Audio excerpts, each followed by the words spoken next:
வணக்கம், நான் மஞ்சு சுரேஷ். நான் இந்த கத்தாரில் 11 வருஷமாக இருக்கேன். 9 வருஷமாக இந்த செடி வளர்த்துட்ருக்கேன், கார்டன் போட்டுட்ருக்கேன். இந்த 3 வருஷமாக ரொம்ப நல்லா பண்ணிகிட்ருக்கேன். முதல்ல ஸ்டார்டிங்கில் வந்து ஒரு 10 செடியிலேருந்து ஆரம்பித்தது. இப்போது 90லேருந்து 95 செடி வகைகள் வச்சு நிறைய காய்கறிகள் செடி வச்சுருக்கோம். அதுக்கான துளசி, அப்புறம் பூளைப்பூன்னு சொல்லுவாங்க, அது ரொம்ப நல்லது கிட்னி ஸ்டோனுக்கு. அது அப்புறம் கத்தாழை செடி, அப்புறம் நிறைய மருத்துவ மூலிகை கீரைகள் நிறையா இருக்குது. அப்புறம் முடக்கத்தான் கீரை இருக்குது, அதுபோல் தூதுவளை இருக்குது. நிறைய வகை கீரை இந்த வருஷம் ட்ரை பண்ணேன். 9லேருந்து 10 வகை கீரை வச்சுருக்கேன். நிறைய வகையான பூ வகைகளும் நான் ட்ரை பண்ணியிருக்கேன்.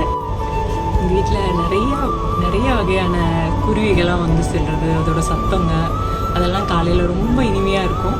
அதுபோல் நிறையா பட்டாம்பூச்சிகள் வரும். இந்த வருஷம் வரல, போன வருஷம் நிறைய பட்டாம்பூச்சி வந்துச்சு. அதுபோல் நிறைய வண்டுகள், தேனீக்கள், ரொம்ப சந்தோஷமாக இருக்கும். அது காலனுக்குள்ளே போனாலே தந்த கியூடிஎம்க்கு மிக்க நன்றி.